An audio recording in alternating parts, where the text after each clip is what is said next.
2 BHK घर 1 करोड़ 2 करोड़ का मिल रहा है, तो 700-800 स्क्वायर फीट का चार्ज ले रहे हैं, 1 करोड़ 2 करोड़ फेयर प्राइसिंग है। फेयर अनफेयर तभी होता रहे अगर आपका प्रोडक्ट मार्केट फिट नहीं है। Historically when you see in any country whenever there is a airport surrounding that area start developing. अगर आप पिछले 10 साल का बैंगलोर रियल एस्टेट जर्नी देखोगे तो it is all towards north Bangalore. Nandi hills पहले हम घूमने जाते थे, आज लोग नंदी हिल्स के पास रहते हैं। And this is the magic of real estate. AI आ गया है, तो एआई बहुत सारी टेक जॉब्स को खा रहा है, तो जितने आईटी एम्प्लॉय कम होंगे और वर्क फ्रॉम होम वाला जो कॉन्सेप्ट है वो कम होता जाएगा, उतना के घरों की डिमांड पे असर पड़ेगा। हर बिजनेस में फिर वर्क फ्रॉम होम आ गया। अब जब वर्क फ्रॉम होम होगा तो आपको एक जगह चाहिए, you need additional space to work from there. Demand for 3 bedroom has surged high. Simple economics है।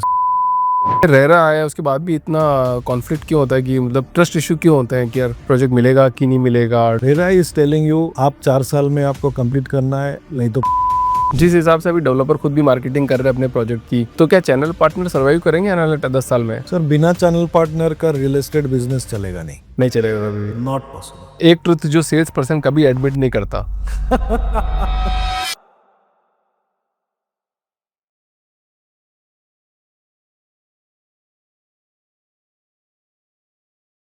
सुजीत जी, बहुत बहुत स्वागत है आपका थैंक यू फाउंडर्स टीम में।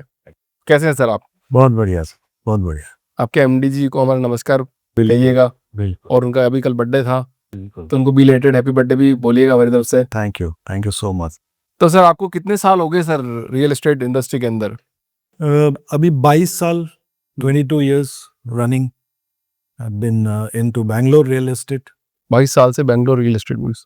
2004 से शुरू हुई थी, अब चल रही है। तो बैंगलोर को बहुत करीब से देखा है। हाँ, As far as real estate is concerned, lot of developments around, quite a lot of new locations which has evolved and seen the growth in Bangalore. Basically, initial days Bangalore real estate was driven only in east and south. Whitefield हो गया, सरजापुर हो गई, बनेरघट्टा हो गया, Bommasandra Electronic City. There was nothing much happening towards north. Historically, when you see in any country, whenever there is a airport which is located surrounding that area start developing. That is because, of course, from the infrastructure development and obviously from the mobility. So that is where, अगर आप पिछले 10 साल का Bangalore real estate journey देखोगे तो it is all towards north Bangalore. Bellary road, Devanahalli, Doddaballapur, IVC road, Nandi hills पहले हम घूमने जाते थे, आज लोग नंदी हिल्स के पास रहते हैं। So this is the transformation and this is the magic of real estate. तो सीकेपीसी प्रॉपर्टीज में आप अभी जी क्या फुल फॉर्म है सर सीकेपीसी, और कब से एस्टेब्लिश्ड है ये? they have been into business for last 2 decades. 2 decades. And they have been pioneering into commercial office space, grade A office space. Our largest marquee project, which is in Electronic City, 360-degree business park. We have already delivered about 8 million square foot of grade A office. And almost all the Fortune 100 has trusted us. Companies like Bosch, Syngene, Cambridge are the ones who are operating from our facilities. And now we want to foray into the residential business and bring that same trust and quality into the residential foray. तो जिसके लिए I have been associated with CKPC now for over a year. और बस चल रही है उतनी। Wow. तो ये मतलब जैसे बेंगलोर को गोल्ड माइन बोलते हैं प्रॉपर्टी का, मतलब खूब पैसा बना सकते हैं, रियलिटी है मिथ है? देखिए, प्रॉपर्टी और real estate is a long term investment, long term property है। फर्स्ट एंड फॉरमोस्ट, कोई भी सिटी हो, कहीं पर भी लो, it is not a perishable good जो गायब हो जाएगी, राइट, खत्म हो जाएगी। अगर मेरे दादा परदादा ने कोई ज़मीन लिया है या आपकी दादा परदादा ने जो ज़मीन लिया है, जो उस समय में लिया था और जो आज का भाव है, when you look at it, it is an investment. And Bangalore per se is defined as a gold mine is because Bangalore has two important and very strong things to look at into. Bangalore is the tech capital of India. So almost all the IT companies are here. And that is not only just, enhancing the Bangalore real estate market, but it's also bringing a lot of migrants worker to Bangalore. Like for example, myself, मैं यहाँ आया था अपना पढ़ाई खत्म करने, ऐसे मेरे जैसे बहुत होंगे जो अपना पढ़ाई खत्म किए और यहीं पे चल रहे हैं, ठीक है. So that is how when you have those kind of migrants coming in, हमको इधर भाड़े में घर चाहिए या अपना घर खरीदना है, दोनों में से एक, then who will supply that? Real estate has to supply that. और जैसे अभी 1 करोड़ रुपए का 2 BHK घर 1 करोड़ 2 करोड़ का मिल रहा है जी, फेयर है क्या ये? मतलब फेयर प्राइसिंग है क्या? मतलब कम हो तो कितना 700-800 स्क्वायर फीट का चार्ज ले रहे हैं 1 करोड़ 2 करोड़, फेयर प्राइसिंग है? देखिए बैंगलोर का 2 बेडरूम अपार्टमेंट अभी एवरेज 2 बेडरूम बैंगलोर का 1000 स्क्वायर फीट के 700-800 स्क्वायर फीट का हो गया पास्ट होके. अब 1000 स्क्वायर फीट का जो भी कॉस्ट ऑफ का साइज ऑफ अपार्टमेंट है एंड एवरेज प्राइस आप किसी भी लोकेशन वाइज देखिए. Q1 26 का average Bangalore city wide price is about 9200, right. And plus अगर आप लोकेशन वाइज देखते हो, Sarjapur, Whitefield, they are all at around 10,500 to 11,000, right. North Bangalore जाओगे 9,500 to 10,000 ना.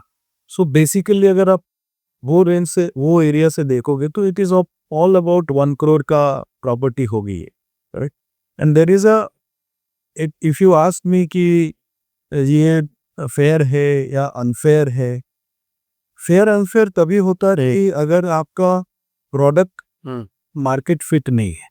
Product is a market fit and there is a transition which Bangalore real estate is seeing after Covid.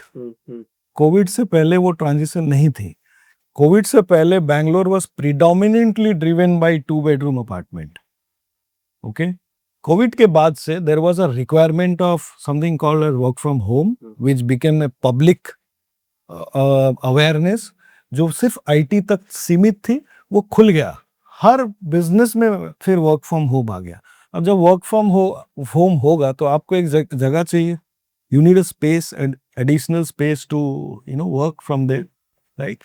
And for that, just after the COVID, what we have seen is the demand for 3 bedroom and above or 3 bedroom with 2 toilet has surged high.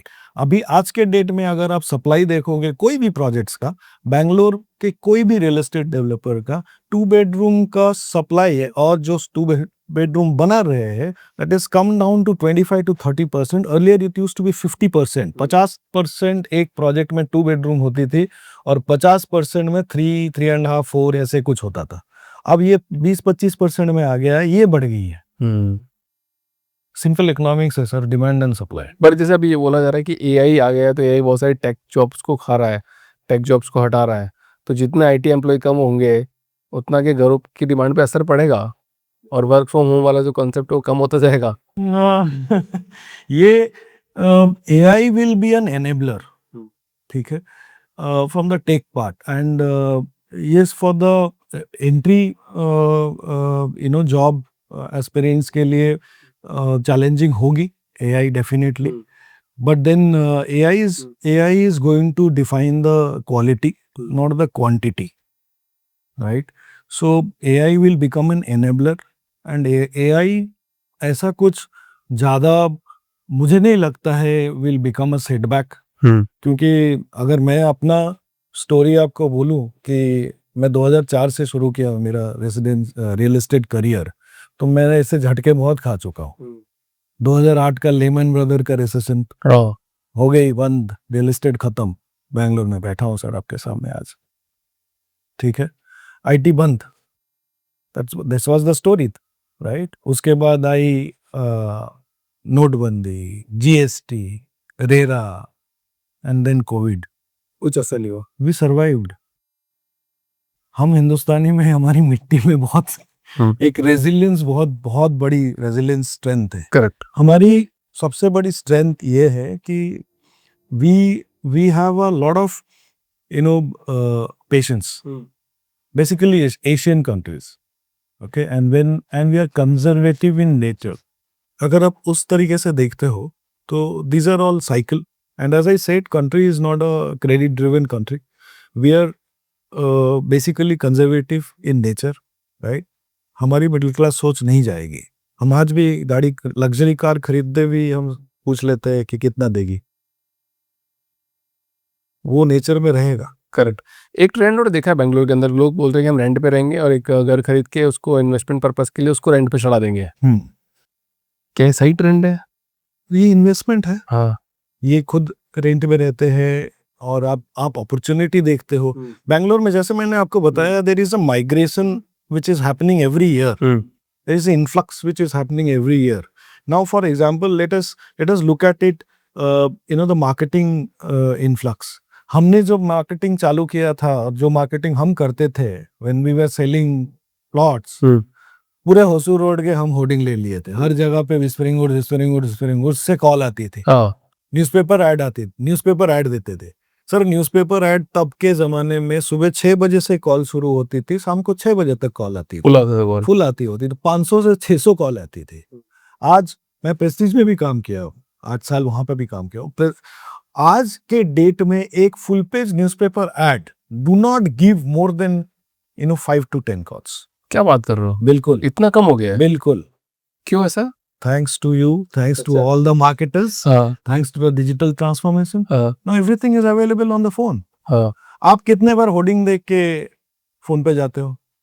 अब तो नहीं जा रहे, मतलब देखते थे, hoarding देखते हैं बट जा नहीं रहे। नहीं, बट कुछ भी दूसरी चीज, आप रास्ते से जा रहे हो, आप कुछ देख लिए, पहला चीज आप क्या करते हो? फिर उसको इंस्टाग्राम पे सर्च करेंगे। बस, आप कॉल नहीं करोगे, नहीं करेंगे, वो खत्म हो गई है।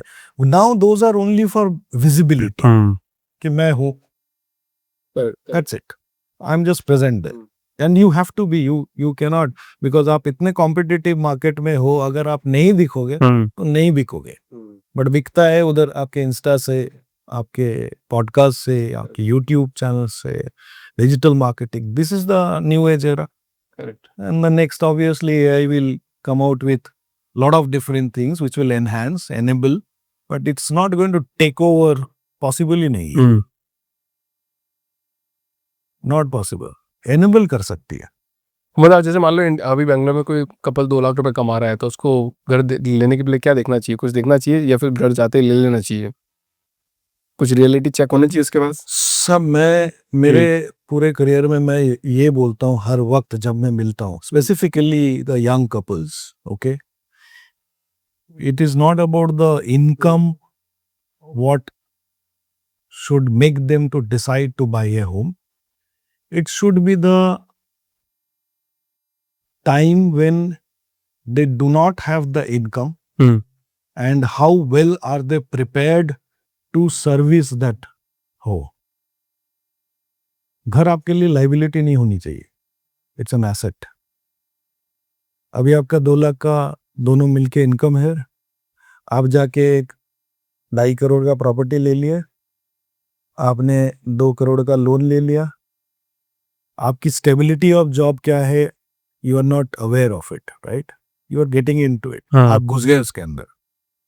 अब आप you enter that EMI situation there, and you do not have, जो सबसे बड़ी मिस्टेक हो जाती है आज के जनरेशन्स का, purchasing power has increase way ahead, and आज के जनरेशन्स का सबसे बड़ा जो प्रॉब्लम हो जाती है कि they do not have enough and sufficient savings to protect their 6 to 12 months journey plus service the EMI.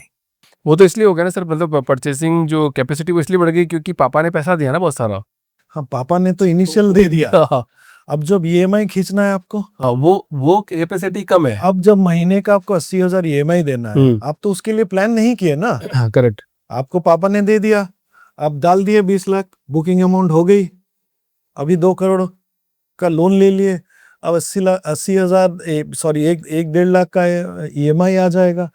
उसके लिए आपने प्लान नहीं किया है। आपने ये प्लान किया है कि मेरी इंक्रीमेंट होगी, मुझे बोनस आएगा, मैं वहां से देता रहूंगा, मेरे सैलरी से मैं देता रहूंगा। क्या आपने ये प्लान किया है कि कल अगर कुछ डिसरप्शन हुआ और 6 महीने के लिए मेरी सैलरी कट हुई, घर तो चला लूंगा, EMI कैसे चलेगा? करेक्ट। तो ये नहीं करते आप, तो देखा होगा ना, इतना बहुत सारे केस देखे होंगे बहुत आपने। सारे केस में तो देखा है, बहुत सारे लोगों को मतलब बताता हूँ कि ये मत करो भाई, प्रॉपर्टी पसंद आ गई तो चलो बुकिंग कर लो। तो most importantly what I try to do और what I train my team also that कि जब आपके पास स्पेसिफिकली थोड़े यंग के उम्र के लोग आते हैं प्रॉपर्टी परचेस करने के लिए, सब 40, वो खरीदते हैं property most from a peer pressure and from an excitement point of.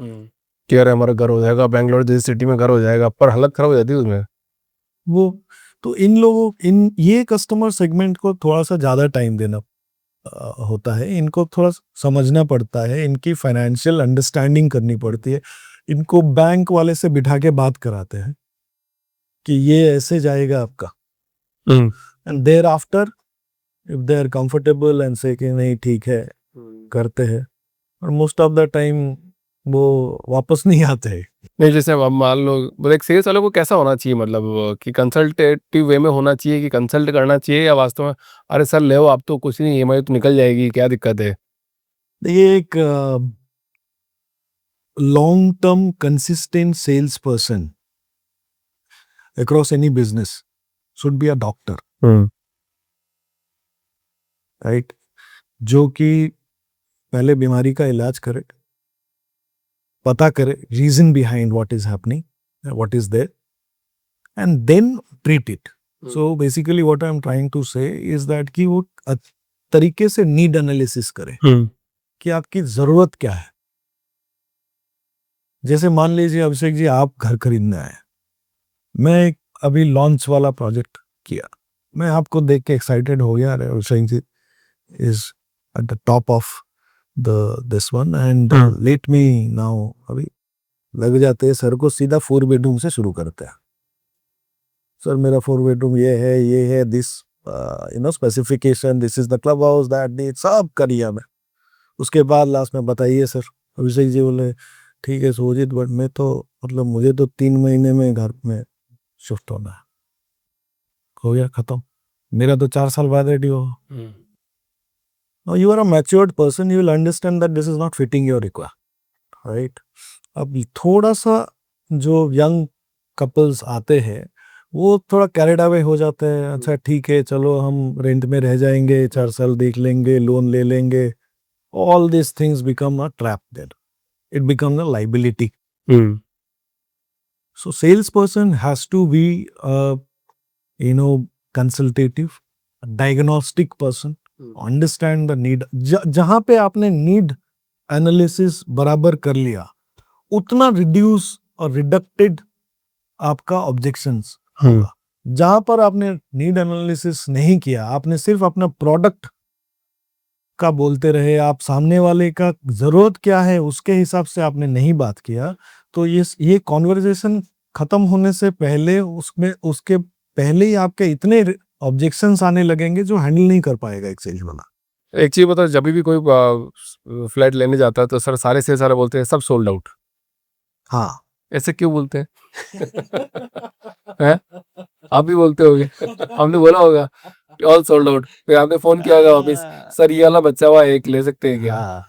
ये देखो क्या होता है, ये एक फोमो है, and it is not just कि फ्लैट में, ये सब चीज में है, हर जगह में। आप कार लेने जाओ, ठीक है, आप जाके बोलोगे मुझे वो ग्रे कलर का चाहिए, वो तो सर अवेलेबल नहीं है, उसके लिए तो आपको 6 महीने रुकना पड़ेगा।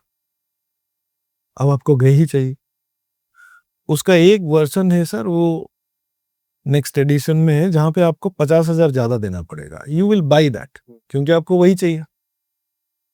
So it's a human tendency sir, इसको आप नहीं रोक सकते हो, और इसमें कोई गलती नहीं है, इसमें कोई गलत चीज नहीं है, बिकॉज जो खरीदने वाला भी होता है ना, वो भी चाहता है कि मेरा ईगो सेटिस्फाई हो। हम्म जब आपको ना बोलूंगा तो तभी आपको वो चीज चाहिए।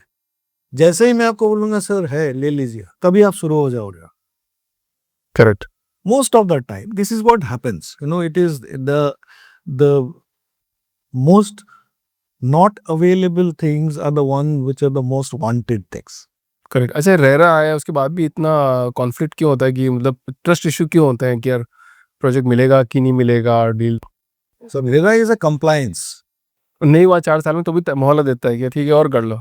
वो एक आपको whatever you have to have a valid reason इसलिए हो रहा है। अभी मान लीजिए कोविड हुआ तो इसको कुछ कर नहीं सकते, मोरेटोरियम हो गया, बैंक वालों ने मोरेटोरियम दे दिया एंड कोविड आ गया या व्हाटएवर, सो थोड़ा एक्सटेंशन दे दिया, आप ले लिए, उसके बाद आप डिलीवरी किए। आप पहले क्या होता था, वन साइडेड हो जाती थी properties before RERA. There are lot of good things have happened after RERA, ऐसा नहीं है।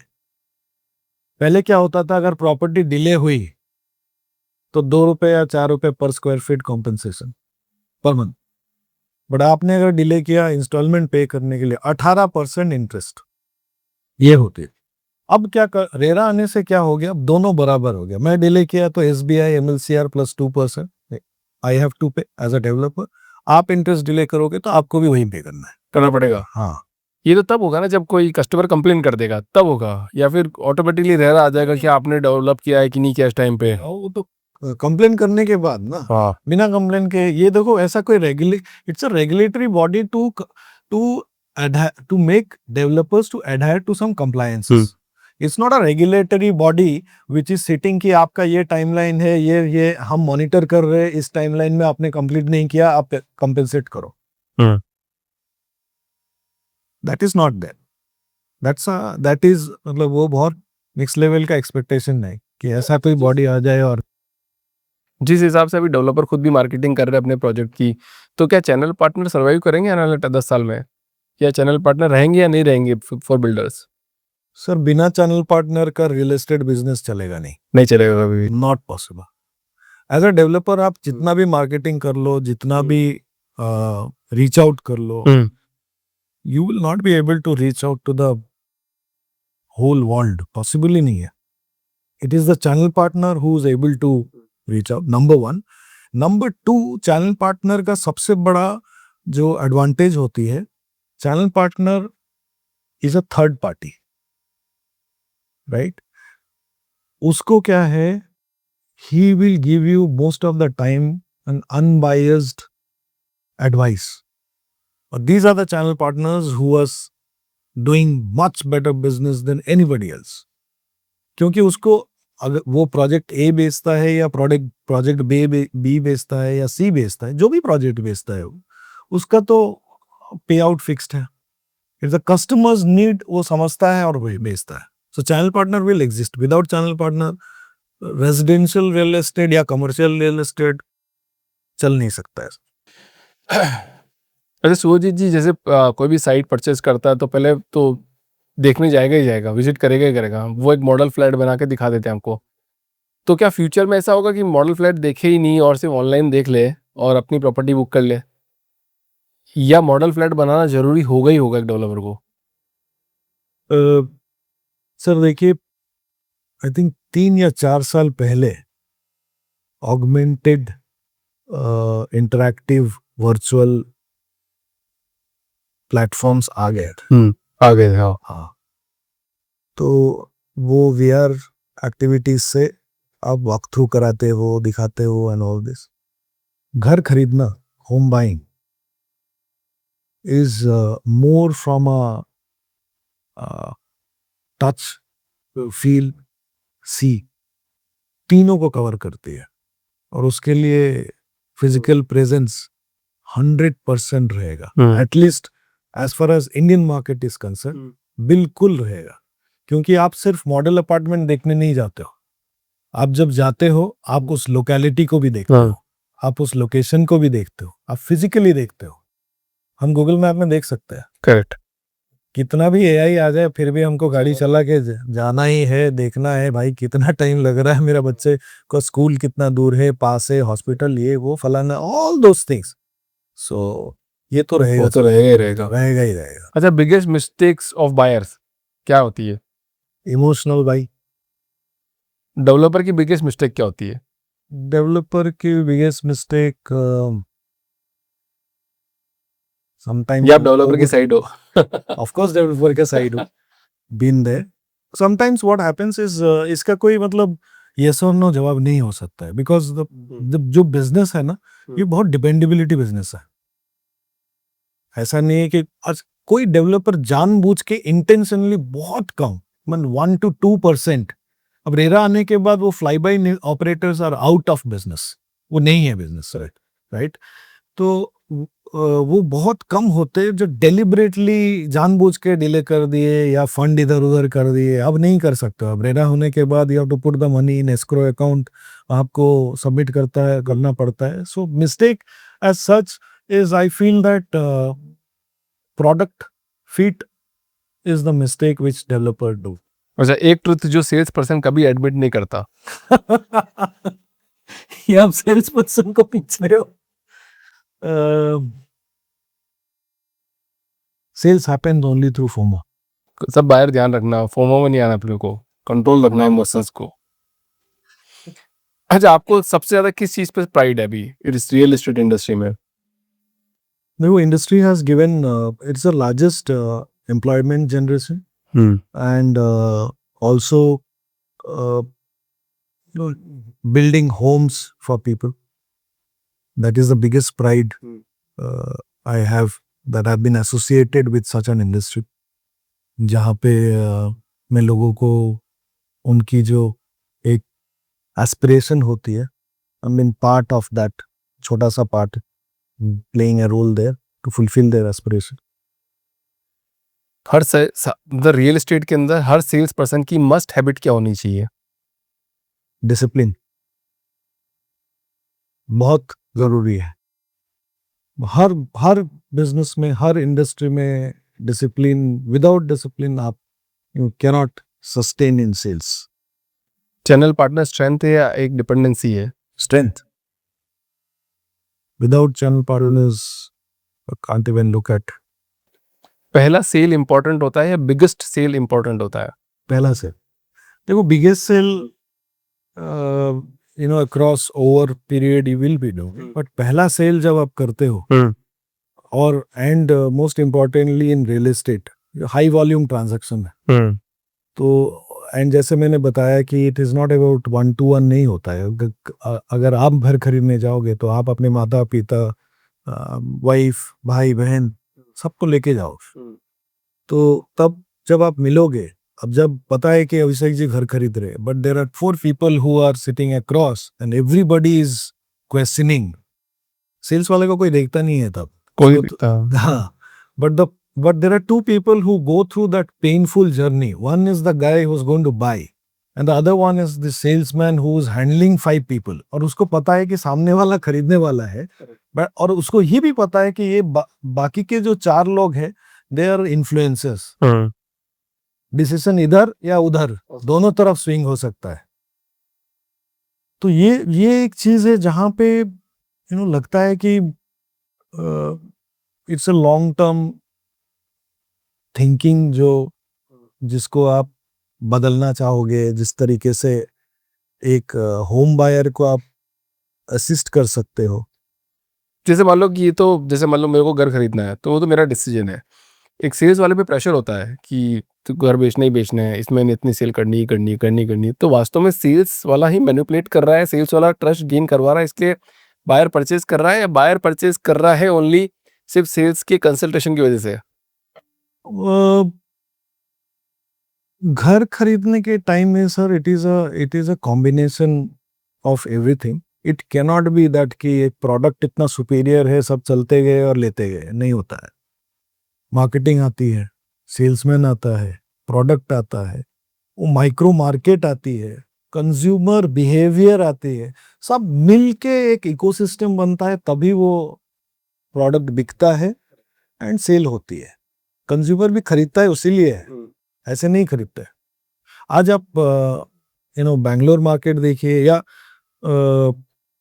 नॉर्थ के मार्केट देखिए, mean Gurgaon, Noida and all this thing, there was a time जब मतलब सुबह 9 बजे लॉन्च हुआ, 10:30 बजे सोल्ड आउट। करेक्ट। अब मेरे को बताओ लास्ट 4 साल में आप कितने बार सुने ये चीज? ऐसा नहीं होता। बंद हो गया ना, क्योंकि अब कस्टमर समझ गया है there is a time for everything. अब and most importantly tier 2 cities have also opened up with real estate। आज इंदौर में प्रोजेक्ट्स हो रही है, इलाहाबाद में प्रोजेक्ट हो रही है, अयोध्या में हो रही है, ऑल दो सिटीज, हर जगह पे हो रही है। तो अभी CKPC का क्या मिशन विजन है सर? क्या मतलब किस चीज में जा रहे हैं, क्या करेंगे आगे? So we are very clear that how we want to do, because the way we have positioned ourselves in commercial development and maintain that kind of standards, the same standard we want to bring it into the residential business में। हम we do not want to be country's biggest, largest, successful developer। We want to be the most trusted developer in the country, because that is something which a home buyer is definitely looking forward, and हम वो करना चाहते हैं, उसी पे काम कर रहे हैं, कोशिश कर रहे हैं कि वहाँ पहुँचे। सुजीत जी, एक आखिरी सवाल इस पॉडकास्ट का, जितने भी सेल्स वाले हैं बेंगलोर के अंदर, जी, उनको क्या सलाह देना चाहोगे आप, क्योंकि आपने इतना साल काम किया? सलाह एक ही रहेगी जो मैंने आपको बताया कि डिसिप्लिन एक चीज़ जो उनको कंसिस्टेंटली रहना पड़ेगा। दूसरा बहुत इम्पोर्टेंट चीज़ होती है sales, Bangalore real estate perspective से। प्रोजेक्ट आप कोई भी कैसे भी प्रोजेक्ट में हो, कैसे भी डेवलपर में हो, you need to have the patience to listen and then respond. 90% जो आपने अभी बताया, सर फोन करते हैं, अब नहीं ये लास्ट यूनिट बचा है, ये है वो है, जब तक मुझे नहीं पता चलेगा कि आपकी रिक्वायरमेंट क्या है, जैसे ही मैं आपसे आपकी रिक्वायरमेंट की बात करना शुरू करूंगा ना, you will not feel attacked.